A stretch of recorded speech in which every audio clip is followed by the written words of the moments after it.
আজ আমরা রেলওয়ের এনটিপিসি, এসএসসি কনস্টেবল এবং ডাব্লিউবি যে রিজনিং সেকশনটা আছে সেই রিজনিং নিয়ে আলোচনা করব। রিজনিং একটা খুব গুরুত্বপূর্ণ অধ্যায়। এই পরীক্ষাগুলোতে ভার্বাল এবং নন ভার্বাল দু ধরনের রিজনিংয়ে এসে থাকে, তাই আমরা দু ধরনের রিজনিং নিয়ে আজ আলোচনা করব। দেখো প্রথমে কি আছে, প্রথমে যেটা দেওয়া আছে 1, 2, 6, 15, 31, তারপর জিজ্ঞাসার চিহ্ন দেওয়া আছে, বলছে পরের সংখ্যাটি কি হবে। তাহলে কতগুলো সংখ্যা একটা নির্দিষ্ট গ্যাপে লেখা আছে, বলেছে 31-এর পর যে সংখ্যাটা হবে সেই সংখ্যাটি কি হবে। তাহলে এটা আমরা কিভাবে নির্ণয় করব। দেখো এরকম নাম্বার সিরিজ থাকলে প্রথমে আমরা দেখে নিতে হবে যে একটা সংখ্যা থেকে আর একটা সংখ্যার গ্যাপ কতটা আছে। প্রথমে 2 থেকে 1 হয়েছে, অর্থাৎ এখানে বেড়েছে 1। 2-এর পর 6 হয়েছে, কত বেড়েছে 4। 6-এর পর 15 হয়েছে, কত বেড়েছে 9। 15-এর পর 31 হয়েছে, কত বেড়েছে 16। তাহলে প্রত্যেকটা সংখ্যার গ্যাপগুলো আমরা নির্ণয় করে নিলাম। গ্যাপ কত হয়েছে 1, 4, 9, 16। এই সংখ্যাগুলো দেখে আমরা বুঝতে পারছি যে এটা হচ্ছে 1 স্কোয়ার, 4টা হচ্ছে 2 স্কোয়ার, 9টা হচ্ছে 3 স্কোয়ার, 16টা হচ্ছে 4 স্কোয়ার। অর্থাৎ 1, 2, 3, 4 পরপর সংখ্যাগুলো স্কোয়ার আগের সংখ্যাটার সাথে যোগ করে পরের সংখ্যাটা নির্ণয় করা হয়েছে। তাহলে 4-এর পর কি হবে, 4-এর পর হবে 5 স্কোয়ার। 5 স্কোয়ার অর্থাৎ কত, 5 স্কোয়ার হচ্ছে 25। তাহলে 31-এর সাথে 25 যোগ করলে কত হচ্ছে, 5 আর 1 6, 3 আর 2 5, অর্থাৎ 56। তাহলে সঠিক উত্তর হলো আমাদের 56। 56 আছে অপশন এ তে, অর্থাৎ সঠিক উত্তর হচ্ছে অপশন এ। কিভাবে করলাম আমরা, প্রথমে বললাম আমি নাম্বার সিরিজ থাকলে প্রত্যেকটা নাম্বারের গ্যাপটা আমরা প্রথমে দেখে নিব কত আছে। 1-এর থেকে 2 হয়েছে 1, 2-এর থেকে 4 6 হয়েছে 4, 6-এর থেকে 15 হয়েছে 9, 15-এর উপর 31 হয়েছে 16। অর্থাৎ এই গ্যাপটা দেখে আমরা বুঝতে পারছি প্রত্যেকটা সংখ্যায় একটা একটা সংখ্যা স্কোয়ার। 1 হচ্ছে 1 স্কোয়ার, 4 2 স্কোয়ার, 9 3 স্কোয়ার, 16 4 স্কোয়ার, 25 হলো 5 স্কোয়ার। তাহলে 5 স্কোয়ার, 4-এর পর 5, 5 স্কোয়ার 25, এই 25কে তার আগের সংখ্যাটা অর্থাৎ 31, 31-এর সাথে যোগ করলে আমরা পেয়ে গেলাম 56। এরপর দেখো দিয়েছে নিচের সারিতে এম এর সংখ্যা কত হবে। একটা এ দেওয়া আছে, 3টে বি, 5টা সি, 7টা ডি, এইভাবে যদি চলতে থাকে তাহলে এম এর সংখ্যা কত হবে সেটা করতে বলেছে। এম আমাদের কততম অক্ষর, 1 2 3 4 5 6 7 8 9 10 11 12 13। এম হচ্ছে 13তম অক্ষর। তাহলে এক হচ্ছে এ, বি হচ্ছে 2, সি হচ্ছে 3, ডি হচ্ছে 4, ই হচ্ছে 5, এফ, এইভাবে যদি যাই 13তম অক্ষরটা হবে কি, এম। 13তম অক্ষরটা হচ্ছে এম।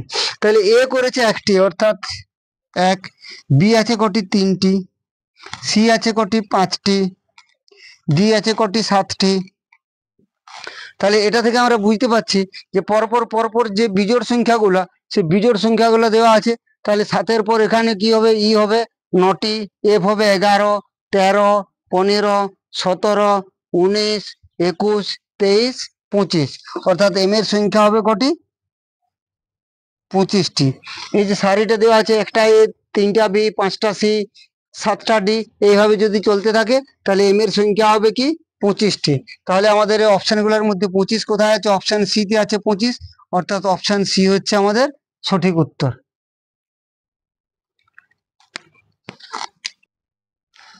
দেখো 3-এরটাতে কি দেওয়া আছে, January is to November double is to রবিবার ইজ টু জিজ্ঞাসা চিহ্ন। তাহলে কি করা আছে, জানুয়ারিটাকে নভেম্বর করা আছে। জানুয়ারিটা নভেম্বর হয়েছে, কিভাবে হয়েছে, জানুয়ারি,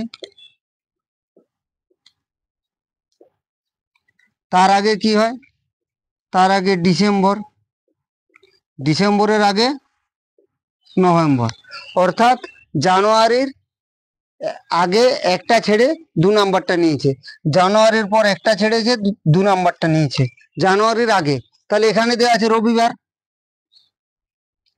রবিবার দেওয়া আছে, রবিবারের আগে কি হয়, রবিবারের আগে হয় শনিবার, তার আগে কি হয়, তার আগে হয় শুক্রবার। তাহলে জানুয়ারিটা যদি নভেম্বর হয় অর্থাৎ দুঘর আগের সঙ্গে আগের মাসটা হয়, তাহলে রবিবারটাও কি হবে, রবিবারটাও ঠিক দুঘর আগের বারটা হবে। রবিবারের দুঘর আগে কি বার হচ্ছে, শুক্রবার, অর্থাৎ এখানে সঠিক উত্তর হবে অপশন সি, শুক্রবার।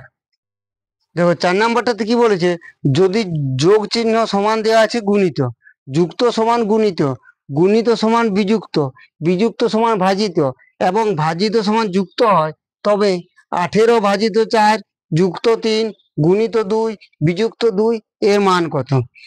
তাহলে আমরা এইখানে যে চিহ্নগুলো দেওয়া আছে এই চিহ্নগুলোর পরিবর্তে যে চিহ্নটা বলেছে সেটা আগে প্রথমে আমরা বসিয়ে নেব। 18 লিখলাম, 18-এর পর ভাজিত দেওয়া আছে, ভাজিতর অর্থ কি দেওয়া আছে, ভাজিতের অর্থ হচ্ছে যুক্ত, তাহলে ভাজিতের পরিবর্তে আমরা এখানে যুক্ত লিখলাম। তারপর 4 সংখ্যাটা লিখলাম, তারপর যুক্ত আছে, যুক্তকে কি বলছে, যুক্ত হচ্ছে এখানে গুণিত, তাহলে যোগের পরিবর্তে আমরা গুণিত চিহ্ন লিখলাম। 3 সংখ্যাটা আছে, 3 সংখ্যাটা লিখলাম। তারপর গুণিত আছে, গুণিতকে কি বলছে, বিয়োগ, তাহলে গুণিতর জায়গায় বিযুক্ত চিহ্নটা দিলাম, 2টা লিখলাম। এরপর বিয়োগ চিহ্ন আছে, বিয়োগকে কি দেওয়া আছে, বিয়োগকে বলা হচ্ছে কি, বিয়োগকে বলা হচ্ছে ভাগ, তাহলে এই বিয়োগ চিহ্নটার পরিবর্তে আমরা ভাজিত চিহ্ন দিলাম, তারপর 2 সংখ্যাটা লিখলাম। তাহলে যে সংখ্যাগুলো তো চেঞ্জ হচ্ছে না, যে চিহ্নটা দেওয়া আছে সেই চিহ্নটার পরিবর্তে যে চিহ্ন প্রশ্নটাতে বলেছে সেটা আমরা লিখলাম। প্রথমে ভাজিত বলেছে, ভাজিতকে কি বলা হচ্ছে, যোগ, তাহলে ভাজিতর পরিবর্তে যোগ লিখলাম। যুক্ত আছে, যুক্তকে কি বলা হচ্ছে, গুণিত, তাহলে যোগের পরিবর্তে গুণ লিখলাম। তারপর গুণিত আছে 2, গুণিতকে কি বলা হচ্ছে, বিয়োগ, বিয়োগ চিহ্ন লিখলাম। তারপর বিযুক্ত আছে, বিযুক্তটা কি বলা হচ্ছে, ভাগ, ভাগ চিহ্ন লিখলাম। এরপর এটা হিসাব করে দেখে নেব আমরা কি হচ্ছে। তাহলে 18 যুক্ত 4 গুণিত 3 বিযুক্ত 2কে 2 দিয়ে ভাগ করলে কি হচ্ছে, 1। এরপর গুণটা করব, 18 যুক্ত 12 বিযুক্ত 1, 18 আর 12 যোগ করলে কত হচ্ছে, 30, 30 বিযুক্ত 1 সমান 29, অর্থাৎ সঠিক উত্তর হচ্ছে আমাদের কি, অপশন সি, 29, 29 হলো সঠিক উত্তর।